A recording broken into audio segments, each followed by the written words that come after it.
करना चाहिए। कन्या के विवाह के लिए दूतों को बुलाया, कहा जाओ और जा करके हमारी कन्या के योग्य कोई सुयोग्य वर देख कर लाओ। वह साधु नाम के बानिया का दूत अनेकानेक नगरों में गया और एक कंचनपुर नगर था, वहां पर उसकी कन्या के लिए एक सुयोग्य वर देखा और वर को देख करके वर के पिता सहित साधु नाम के बानिया के घर पर ले आए। साधु नाम के बानिया ने अपनी पुत्री के योग्य सुयोग्य वर देख करके विधि विधान के साथ उस वैश्य पुत्र के साथ अपनी बेटी का विवाह कर दिया। लेकिन भैया हम एक बात सदैव बोलते हैं, काल करे सो आज करे, आज करे सो पर में फिर हो बहुर करेगा। तुम कल भजन करते हो तो आज करो, कल दान करते हो तो आज करो, कल पूजा करते हो तो आज करो, कल कथा सुननी तो आज सुनो, कल गुरु बनाना तो आज बनाओ, क्योंकि कल का कोई ठिकाना नहीं, काल किसी का हुआ ही नहीं। और आज करना चाहते तो अभी, क्योंकि पल में प्रलय होएगा और करेगा कब। लेकिन साधु नाम के बानिया ने समय पर सत्यनारायण नहीं की और बेटी के विवाह के बाद भगवान की कथा को भूल गया। तीन चीजें ध्यान रखो, गुरु दक्षिणा, भगवान की कथा, भगवान के उपहार कदापि मत भूलो। या तो कहो मत, तो कहो तो करो। भूल गया सो भगवान रुष्ट हो गए। अपने दामाद को लेकर के वह साधु नाम का बानिया व्यापार करने लगा। एक नगर था जिसका नाम था रत्नसारपुर। वहां के राजा थे राजा चंद्रकेतु। राजा चंद्रकेतु के नगर में रत्नसारपुरे रम्ये गत्वा सिंधु समीपतः वाणिज्यम करोत साधु जामात्रा श्रीमता सह तौ गता नगरे रम्ये चंद्रकेतो निपस्य चा। चंद्रकेतु के नगर में व्यापार करने लगे। एक दिन एक घटना घटी।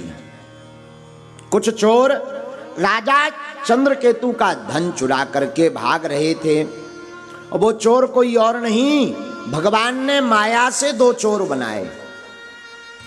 राजा का धन चुरा करके भागने लगे। भागते भागते उन चोरों ने धन को वहीं चुपचाप रख दिया जहां वो साधु नाम का बानिया और दामाद ठहरे थे, और दूर जाकर के वो चोर विलुप्त हो गए। राजा के दूत पीछे से आ रहे थे। इन दोनों के पास धन को रखा देखा, इनके पास माल पाया गया तो चोर इन्हें ही माना गया। ये दोनों रोते रहे, हमने चोरी नहीं की, हम चोर नहीं हैं। पर भैया जा पर कृपा राम की होई, ता पर कृपा करे सबको। जिस पर राम जी की कृपा होती उस पर सब कृपा करते, और जो अपराध भगत कर करई राम रोष पावक सोई जरई। जिन पर राम जी की कृपा होती उस पर जगत कृपा करता है, और जो भगवान का भक्त का अपराध करता उसे राम के क्रोध रूपी अग्नि में जलना पड़ता है। इस पर भगवान रुष्ट हो गए। दोनों ससुर और दामाद को बंधन में ले लिया गया और दोनों को राजा चंद्रकेतु के सामने हाजिर किया। दोनों ने आकर के राजा को प्रणाम किया राजा के दूतों ने बतलाया, महाराज ये आपका धन चुरा करके जा रहे थे। राजा ने बिना विचार किए, बिना सुने हुए इनको दंड दे दिया, जाओ इन दोनों को कठोर कारावास में डाल दो।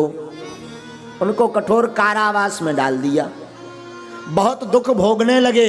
इधर ये साधु नाम का बानिया दुख भोग रहा जेल खाने में, बंदी गृह में, सुधार गृह में। उधर इनकी धर्म पत्नी के साथ विचित्र स्थिति हुई। घर पर भी चोरी हो गई, सारा धन चोर चुरा करके ले गए। और इसकी धर्म पत्नी लीलावती और पुत्री कलावती भोजन की तलाश में भीख मांगने लगी।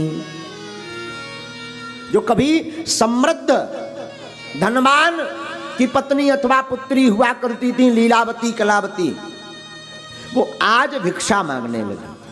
इसलिए हम कहते हैं भैया, भगवान का अपराध, गुरु का अपराध, संत का अपराध, मात पिता का अपराध स्वप्न में भी मत करो अगर भला चाहते हो।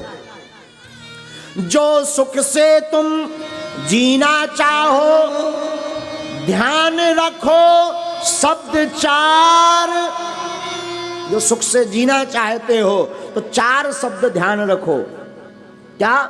माता पिता श्री हरि गुरु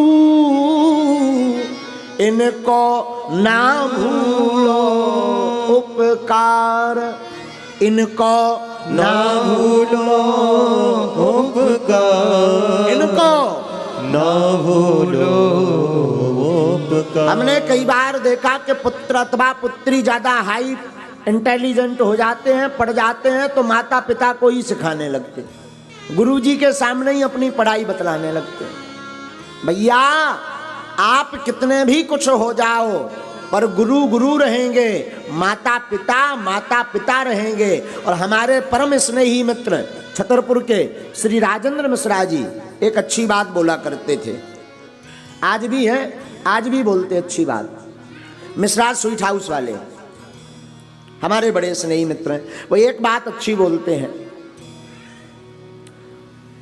तुलसी वृक्ष न जानिए, उनकी बात बता रहे हैं।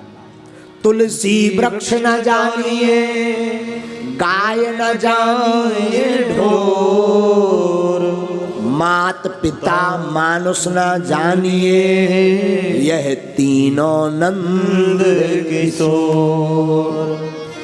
उनकी बात है, तुलसी वृक्ष नहीं है, गाय पशु नहीं है, माता पिता मनुष्य नहीं है, ये तीनों नंद किशोर के ही समान हैं। बोलो सीताराम।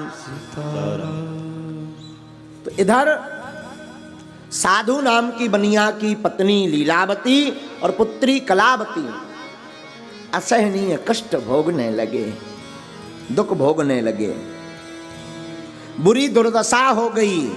भूख से पीड़ित होकर के एक मंदिर से याता क्षुधारिता द्वज मंदिरम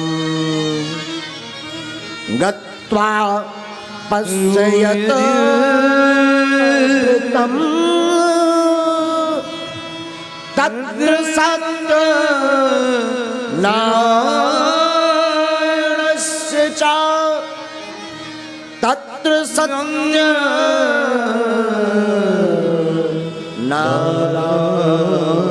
नारायणस्य च। एक दिन कलावती एक ब्राह्मण के घर गई। वहां ब्राह्मण देवता सत्यनारायण की कथा कर रहे थे, पूजन कर रहे थे। तो सत्यनारायण की कथा शाम के समय की जाती है। आपने एक अनुभव किया होगा, कथा 4 बजे से शुरू होती है, पर हम 6 बजे 5:30 के बाद कथा का अध्याय बोलते हैं। क्यों? सत्यनारायण भगवान की कथा शाम के समय ही की जाती।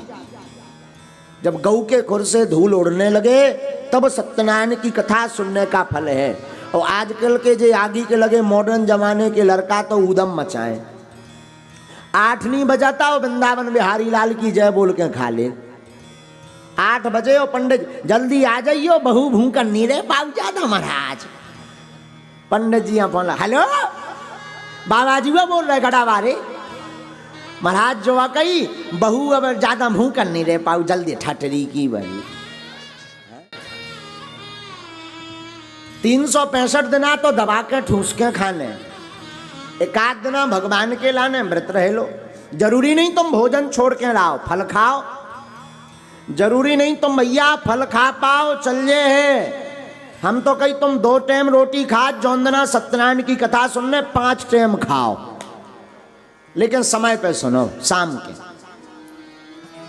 भोजन के चक्कर में भगवान है जल्दी ना बुलाओ। हमने कई बार देखा है ऐसा। एक बार एक मंदिर में घटना घटी, पट बंद हो गए, मंदिर के पट बंद भय सो।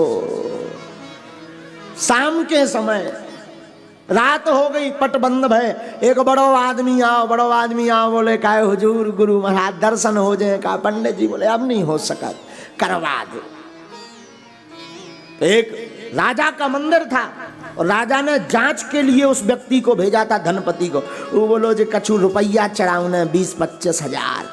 पुजारी जी ने सोची भाड़ में गाओ, पाछे हो आ जाओ, आगे हो तो बंद है, पाछे हो खोले।